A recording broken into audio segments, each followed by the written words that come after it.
এই জন্য রব্বুল আলামিন বলছেন, গোলাম ওয়া ইন তাউদ্দু নি'মাতাল্লাহি লা তুহসুহা। রব্বুল আলামিন বলছেন, গোলাম আমি তোমাদেরকে কত নিয়ামত দিয়েছি, নিয়ামতগুলো যদি গুনে গুনে তোমরা পরিসংখ্যান করতে চাও, আবার নিয়ামতগুলো যদি গুনে গুনে তোমরা লিস্ট করতে চাও, পৃথিবীর পানিগুলো কালি বানাবে, গাছগুলোকে তোমরা কলম বানাবে, সব কিছু ফুরিয়ে যাবে, আবার নিয়ামতকে গুনে পরিসংখ্যান করতে পারবা না। সুবহানাল্লাহ। ওয়া ইন তাউদ্দু নি'মাতাল্লাহি লা তুহসুহা। আল্লাহ বলছেন, গোলাম আমার নিয়ামতকে গুনে তোমরা পরিসংখ্যান করতে পারবা না। আল্লাহ কত নিয়ামত দিয়েছে। এই 3.5 হাত বডির মধ্যে চমৎকার একটা নিয়ামত, সেটি হলো জিহ্বা। নাম কি সবাই একটু বলেন না? শুধু বিয়ের বাড়িতে খাইলেন, মজা লইলেন, ওইটা আল্লাহ দিয়া নিয়ামতের নামটাও কি সবাই বলতে পারবো না? নাম কি? আমি কিন্তু অন্ধবক্তা না, আবার গোরস্থানে ওয়াজ করে অভ্যাস নেই। জীবিত মানুষের সামনে কথা বলি ক্লাসের মতো, সবাই ক্লাসের মতো। ছাত্রকে টিচার যেমন প্রশ্ন করে, আবার রিটার্ন ব্যাগ আসে, রিপ্লাই যেমন আসবে ওয়াজও ঠিক তেমনই হবে। বুঝতে পেরেছেন তো? এগুলো কিন্তু খুব বোঝার বিষয়। দেখেন, আপনার এলাকার নেতা রাস্তা করে দিয়েছে, মানুষ খুব চিন্তা করে, বাপরে বাপ, বিদ্যুৎ ছিল না, বিদ্যুৎ দিয়েছে, রাস্তা ছিল না, রাস্তা করে দিয়েছে, বারবার সিল মারতে হবে। একটা বারের জন্য আমরা চিন্তা করি না আমার রব কি যে চমৎকার একটা নিয়ামত জিহ্বা দিয়েছে। মেডিকেল বিজ্ঞান বলে একটা মানুষ একটা টাইমে একটা প্লেটে 7,500 রকমের খাবার খাবে। কত হাজার? সবাই কয় না কত হাজার? 7,500 রকমের খাবার আপনি খেয়ে ফেলবেন। মেডিকেল বিজ্ঞান বলে, বিজ্ঞানের তথ্যগুলো তো আমরা নিতে খুব মুখরোচক, এগুলো খুব গ্রহণ করি। বিজ্ঞান বলছে 7,500 রকমের খাবার আপনি আমি খেয়ে ফেলবো একটা টাইমে একটা প্লেটে। একজন ব্যক্তি একটা জিহ্বা দিয়ে 7,500 রকমের খাবার খাবেন, প্রতিটা খাবারের আলাদা আলাদা স্বাদ আল্লাহ আপনাকে দিয়ে দেবে। জিহ্বা কয়টা? কি চমৎকার গো, কি চমৎকার একটা জিহ্বা। যদি এমনটি হতো, কষ্ট হচ্ছে নাকি? চলবে কিছুক্ষণ? হ্যাঁ, 1 ঘন্টা কথা বলবো। কয় ঘন্টা? 1 ঘন্টা। একটু সময় দেন। একটা জিহ্বা 7,500 রকমের খাবার খেয়ে ফেললো, প্রতিটা খাবারের আলাদা আলাদা স্বাদ।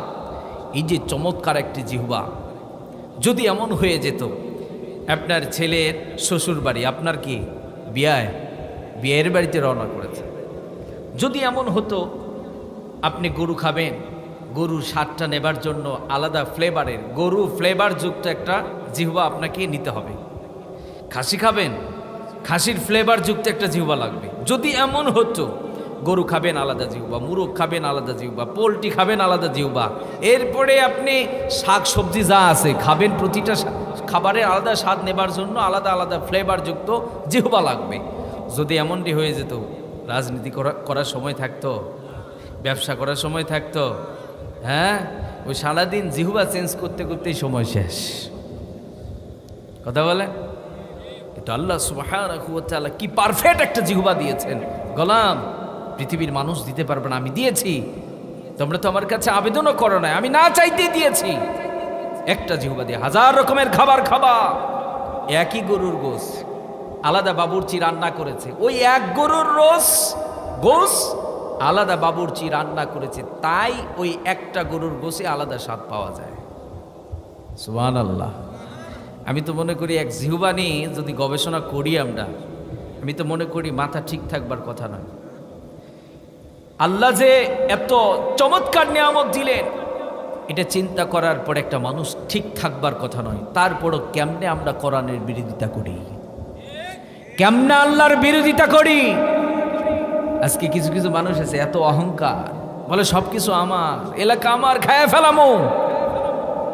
আপনারা বলুন, আমার কোনো ক্ষমতা আছে? হ্যাঁ, মাঝে মধ্যেই আমি ছোট্ট মানুষ একটা কথা বলি, এতই ভালো লাগে আমার। একটু মাঝে মধ্যে আঞ্চলিকতা আসবে, মনে হয় ভালো লাগবে। আমার খুব ভালো লাগে।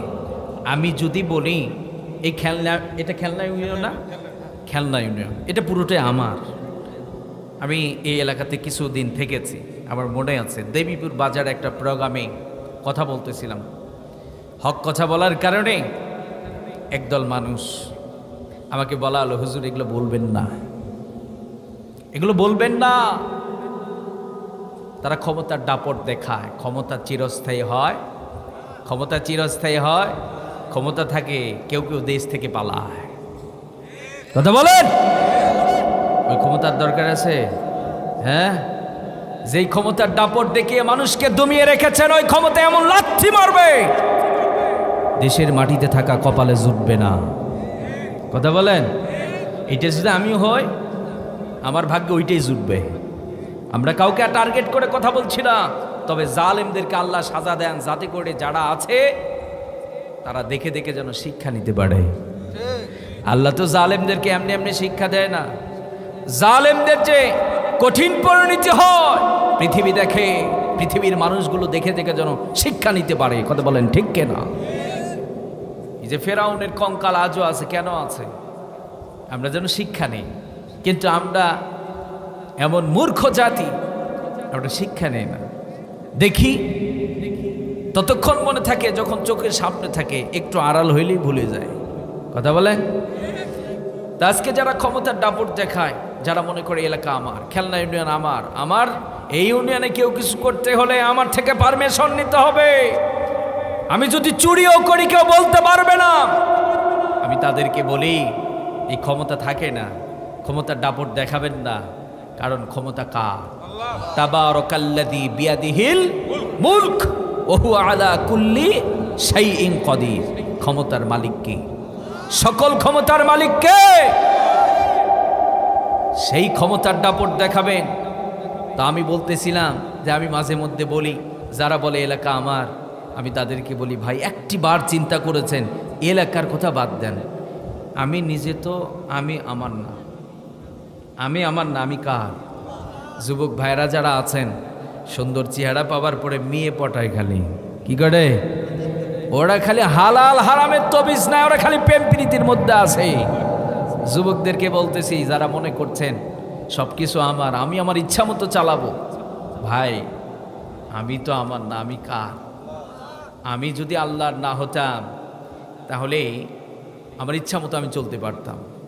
যেমন ফর এক্সাম্পল, কোনো যুবক চাকরি পেয়েছে, সুন্দর চেহারা, আপনাদের এই অত্র এলাকার সবচাইতে ধনী ব্যক্তি, সুন্দর মেয়ে আছে। একটা যুবক চাকরি পেয়েছে, ও সুন্দর, তাকে বিয়ে করতে চায়, 2 দিন বাদে বিয়ে, এর মধ্যে আজরাইল আসছে। ও কি জানতে পারবে আজরাইল আসতেছে আমার কাছে? না মিস কল দিবে, না মিস কল দিয়ে বলবে, স্যার কি খবর, রেডি আছেন তো? বলবে না? যুবক বলবে। কিন্তু লাইফ স্টাইল তো এরকম, মরবো না মনে হয়, যাবো না, যেতে হবে, এসেছি, কুল্লু নাফসিন যায়কাতুল মাউত, এসেছি, যেতেই হবে, যাব না, ছাড়বে। আকাশে ঘুড়ি ওড়ে, কি অহংকার, বাতাসের ঝড় বাড়ে, ঘুড়িরও অহংকার বাড়ে, ঘুড়ি মনে করে আর নিচে নামবো না। টাইম যখন হয়ে যায়, নিচ থেকে আস্তে আস্তে মালিক সুতো ধরে টানে, অহংকার বিলীন হয়ে যায়। আজকে আমরা যারা বিভিন্ন পর্যায় থেকে ব্যবসার অহংকার, সৌন্দর্যের অহংকার, যাদের যতটুকু অ্যাবিলিটি আছে এগুলোর অহংকার দেখাচ্ছেন, আমি তো আমার না, কারণ আল্লাহ যখন ডাক দেবে যেতেই হবে। যুবক, তোমাকে আজরাইল বলবে না তুমি কি রেডি আছো কি না, যেতে চাও কি না, চলো যেতে হবে, অপশান থাকবে না। সময় হবে আস্তে করে ধরে টান দেবে, রাস্তায় নাকি নৌকায় নাকি ক্ষমতার চেহারে, এগুলো দেখার কোনো সময় নেই, টান দেবে, যেতে হবে। কথা বলেন। যদি আমার ক্ষমতা থাকতো তাহলে আজরাইলকে বলতাম যাও 1 সপ্তাহ পরে, কিন্তু আমি তো জানি না, এটা তো আজরাইল বলবে না, তার মানে ক্ষমতা কার? আমি আমার না, আমি আমার হইলে কেউ মানে তাগড়া যুবক মরতো না। মরতো কি? কারণ ক্ষমতা আছে, আমি যাব না তো, এখন নিয়ে যেতে পারবে না আমাকে, আমি যাব না। এই জন্য প্রিয় ভাইয়েরা আমার, অহংকার বাদ দিতে হবে। অহংকার কার চাদর? অহংকার আল্লাহর চাদর। আল্লাহর চাদর ধরে যারা টান দেবে, আল্লাহ তাদেরকে সহ্য করবে না। এই জন্য প্রিয় ভাইয়েরা আমার, আমরা সব সময় প্রশংসা করব একজন সত্তার, তিনি কে? আল্লাহর প্রশংসা করে আমরা আল্লাহ সন্তুষ্টি অর্জন করতে চাই। আল্লাহ কবুল করুন, আমিন পড়েন, সবাই পড়েন আমিন। এত সুন্দর সুন্দর নিয়ামত দিয়েছেন, দেখেন এই আঙ্গুলিগুলো কত সুন্দর করে কাজ করছে।